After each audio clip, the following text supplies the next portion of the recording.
जैसे कि हम लोगों ने देखा कि पिछले 22 तारीख को पाकिस्तान ने निहत्थे निर्दोष लोगों को ऊपर गोलियां चलाई धर्म पूछ करके। और वही भारत के कुछ लोग कहते हैं कि आतंकवाद का कोई धर्म नहीं होता है, तो क्या उनका कोई धर्म था या नहीं था? अजय भाई, ये बात ठीक है, ये सही है, लेकिन कि आतंकवाद का कोई धर्म नहीं था। लेकिन एक बात भी सच है कि उन लोगों ने पूछकर ही मारा, जो कि अपने आप को लोग इस्लाम धर्मावलंबी बताते हैं, और उन्हीं को ही मारा जो लोग सनातन धर्मी थे। तो निश्चित रूप से आपकी चिंता जायज है, ये चिंता सबकी है। ये चिंता है, इसका अर्थ ये नहीं है कि जितने मुसलमान हैं सब आतंकवादी हो गए। मैं सारे मुसलमानों को नहीं कह रहा हूँ जी, इसी देश में कोई मिसाइल मैन मुसलमान भी हुए हैं। बिल्कुल, बिल्कुल। मैं उनको कह रहा हूँ जिन्होंने धर्म पूछ करके निहत्थे निर्दोष लोगों के ऊपर गोलियां चलाए, तो उनके बारे में हम बात। उनके बारे में यही बात है कि ये बात ठीक है। देखिए, उनका मंतव्य क्या था, इस बात को हमको समझना चाहिए। पहला तो यह था कि जो इंटरनल समस्या पाकिस्तान का, उसमें थोड़ा बहुत झड़प हो, ताकि अंदर की समस्या जो उनकी अपनी है, बलूच हैं, बाकी जो सिंध वाले हैं, फाटा है, खैबर पख्तूनख्वा के लोग हैं, वो कुछ कम हो, वहां महंगाई इतनी समस्या वो कम हो, आर्मी चाह रही थी करवाई। दूसरा उनका मंतव्य था कि भारत में युद्ध किए बिना युद्ध करवा दिया जाए, हिंदू मुस्लिम के नाम पे दंगे हो जाए, गृह युद्ध छिड़वा दिया जाए, ये उनका मंतव्य था। ये भारत के लोगों की क्रेडिट है, भारतीय संस्कृति की तासीर है कि हम लोग अपनी गंगा यमुनी तहजीब को बनाए रखे, और एक भी राइट नहीं हुआ। आपकी बात सही है कि लोगों ने धर्म पूछ करके मारा, जो लोग गैर इस्लाम थे, खासतौर से हिंदू, तो उनको मारा गया। खबर तो ये भी आ रही थी कि लोगों का कपड़ा भी खुलवाया गया।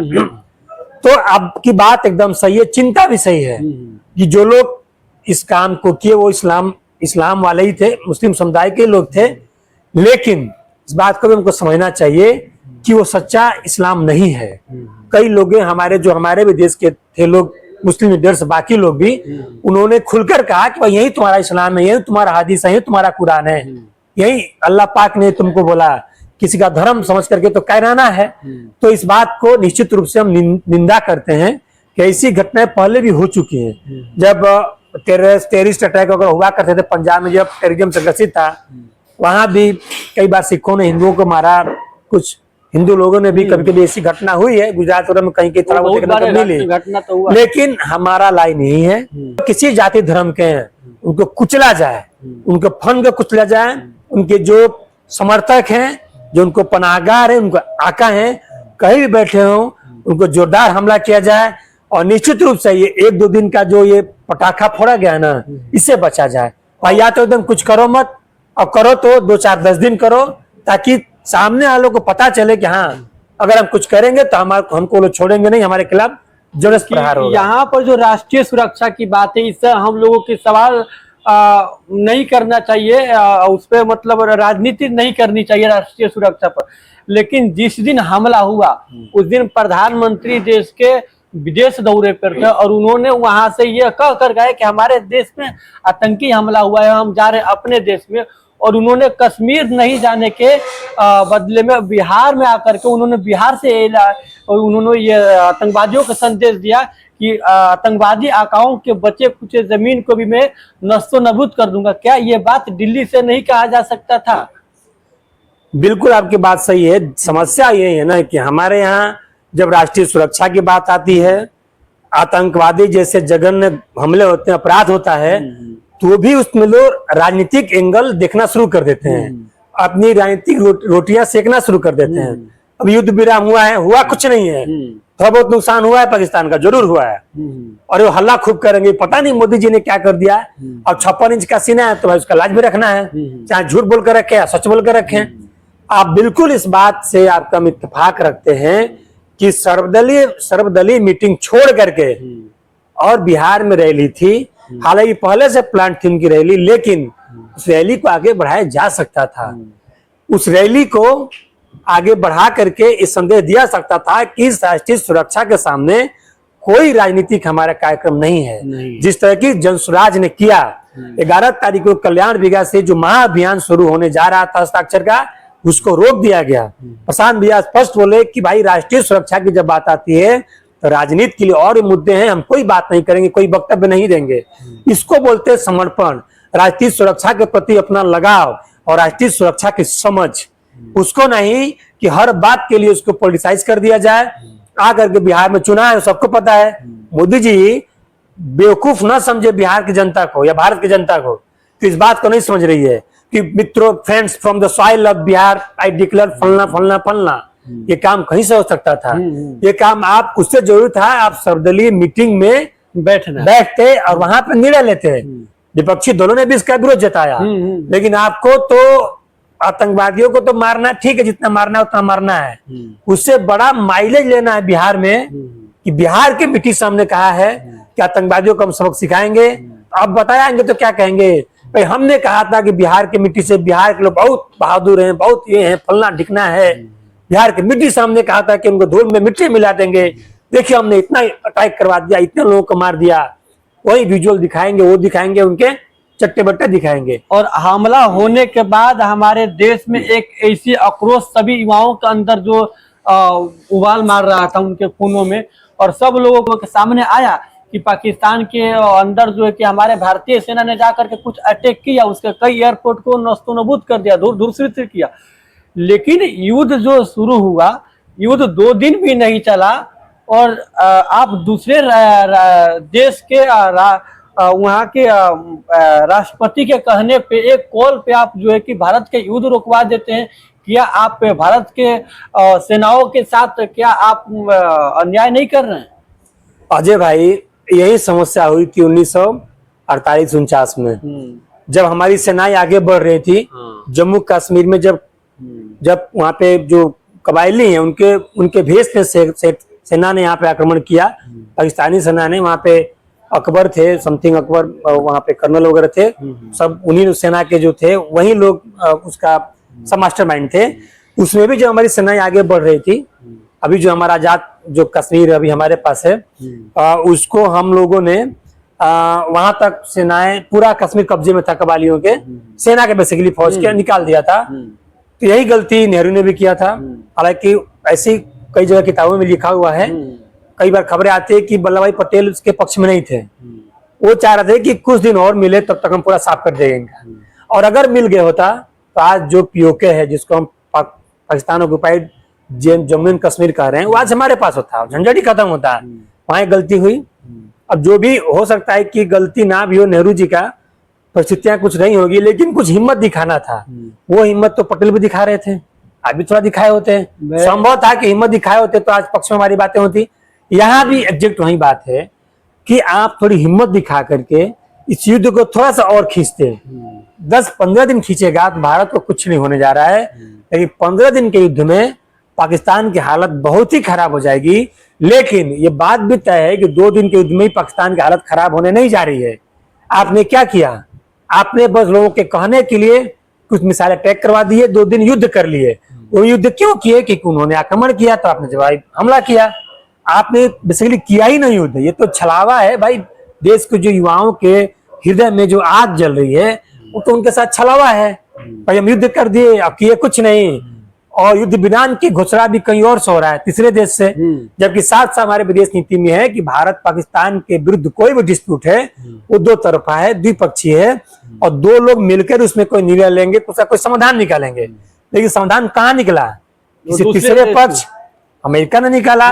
तो अपने आप में मतलब क्या बताया जाए इसको तो यही कहा जाएगा कि भाई पुनर्विचार कीजिए अपने इस युद्ध नीति पर और अपने विदेश नीति पर, क्योंकि ये ठीक नहीं है, ये भारत के पक्ष में नहीं है। मोदी जी जितने भारत का जो पैसा के विदेश नीतियों पर जो खर्च करते हैं, जो उन्होंने विदेश दौरा करते हैं, अलग अलग देशों में जाते हैं, क्या आज उनका यही विदेश नीति है कि हमारे भारत और पाकिस्तान के लड़ाई में जो हमारे भारत का जो दुश्मन देश है आतंकवादी पाकिस्तान, उसको बैंकों ने वहां का लोन दे दिया? यही इनका विदेश नीति है। बिल्कुल, एकदम पूरी तरीके से फेलोर है इनकी डिप्लोमेसी।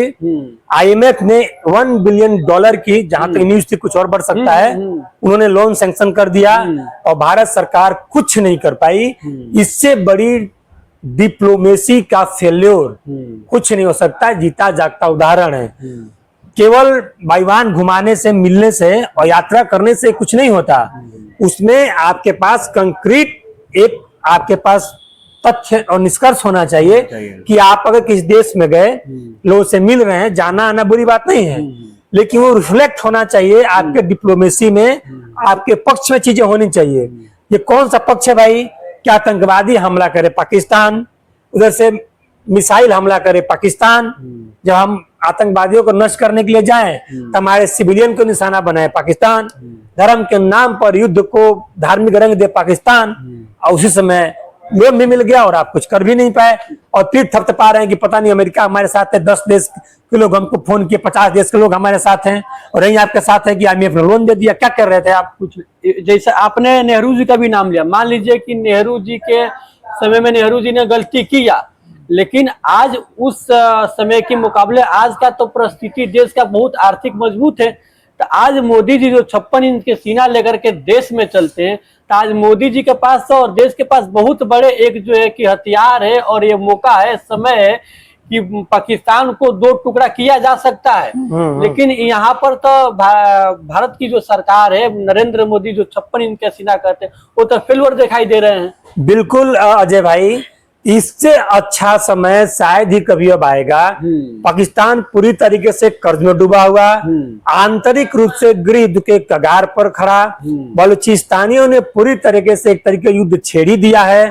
और जब भारत सरकार जवाबी कार्रवाई कर रही थी तो न्यूज में आप देख सकते हैं कि बलूचिस्तानियों ने आईडी ब्लास्ट करके उनका फौज की गाड़ी उड़ा दिया, वहां के पुलिसकर्मियों को मार दिया, मतलब पूरी तरीके से वो भारत का साथ दे रहे थे। इससे अच्छा समय शायद ही हो सकता था। मैं बार बार बता दूं आपके दर्शकों को, बलूचिस्तान पाकिस्तान का 45% है। पाकिस्तान का खनिज के मामले में सबसे समृद्ध देश है। पाकिस्तान का सबसे बड़ा गैस फील्ड बलूचिस्तान में है। जितना खनिज है सब कुछ है, पहाड़ियों से घिरा हुआ है। बलूचिस्तान एक अच्छा जगह है, और सबसे गरीब लोग पाकिस्तान में कहीं हैं, अगर सबसे पूरी तरीके से जलालत भरा जीवन जी रहे हैं तो बलूचिस्तानी ही हैं। बलूच लोग हैं जो पाकिस्तान के हैं, यही उनकी लड़ाई भी है। अगर वो टूट जाए, एक नया देश बन जाए, तो पाकिस्तान कल्पना कीजिए कितना कमजोर हो जाएगा। आप जरा कल्पना कीजिए 71 में कि जब बांग्लादेश का उदय हुआ, अगर दोनों लोग साथ होते तो आज किस तरह से मतलब परेशान करते भारत को, मतलब पानी पिला कर रख देते। आज उनका टूटना ही है, चाहे जितनी शिकायत कर ले कांग्रेस और इंदिरा जी का, लेकिन उनकी इस उपलब्धि को कोई ले नहीं सकता कि उन्होंने तोड़ दिया। आप भी तोड़ते, और अगर आप तोड़ देते तो बलूचिस्तान से भारत का एक अच्छा संबंध है, वहां का जितना गैस फील्ड खनिज है, भारत सरकार का उससे बहुत ही लाभ होता। हम टेक्नोलॉजी देते, निकालते, हमारी ऊर्जा सुरक्षा की जो डिप्लोमेसी भी पूरी होती, और पाकिस्तान भी कमजोर होता। कई मोर्चे पर फायदा होता, लेकिन पूरी तरीके से मोदी सरकार पता नहीं क्या कर रही है। 56 इंच का सीना केवल दिखाना है और अपना मुंह छुपाना है, क्योंकि 56 इंच का सीना है तो कोई धूमधड़ाम करना है, यही लोग कर रहे हैं। डिसीजिव स्थिति पर नहीं पहुंच पा रहे हैं। और 1971 का अगर हम लोग युद्ध को देखें तो 1971 में जिस समय पूरे इस्लामिक कंट्री भारत का खिलाफ में खड़ा हो गया था, जहां तक कि उस समय इंदिरा गांधी ने पाकिस्तान और बांग्लादेश को 2 टुकड़ा किया। 1 करोड़ बांग्लादेशी बंगाली भाइयों को उस समय का भोजन पानी सब कुछ इंदिरा गांधी जी ने व्यवस्था किया, और पाकिस्तान को 2 टुकड़ा किया। और आज उससे तो मतलब बहुत ज्यादा आर्थिक मजबूती है भारत। तो क्या उसके मतलब इंदिरा गांधी के सामने नरेंद्र मोदी जो 56 इंच का सीना लेके चलते वो फेल है? इंदिरा गांधी इनसे कई गुने जो कि वो सक्षम थी लड़ाई लड़ने के लिए। अजय भाई, जब आजाद हम लोग हुए तो पाकिस्तान की स्थिति कमोबेश हमारे बराबर ही थी, बहुत खराब नहीं थी। वो चाहे इकोनॉमिक हो, चाहे उसकी फौज थी। इसी दम पर वो 65 की लड़ाई लड़ा। अमेरिका का पूरा साथ था, निक्सन और राष्ट्रपति पूरे खुले तौर पे साथ थे कि भारत को सबक सिखा देंगे, हम ले ही लेंगे। लेकिन चूंकि हमारे भारतीय सेनाओं का शौर्य था, हमारी अपनी ताकत थी कि हम उसमें भी लगातार जीतते गए। और स्थिति आज ये है कि भारत लगातार मजबूत होता गया और पाकिस्तान लगातार कमजोर होता गया। आप बिल्कुल सच बोल रहे हैं कि उस समय पाकिस्तान आज की तुलना में अगर आनुपातिक रूप से देखा जाए, अनुपातिक रूप का अर्थ ये कि जितना मौजूद भारत है अभी, और उस अनुपात में जितना पाकिस्तान कमजोर है, उस समय जितना मौजूद भारत था, उस अनुपात में जितना कमजोर पाकिस्तान था, उस समय की स्थिति आज से पाकिस्तान के लिए बेहतर थी, पक्ष में थी, तब इंदिरा गांधी ने तोड़ दिया। अभी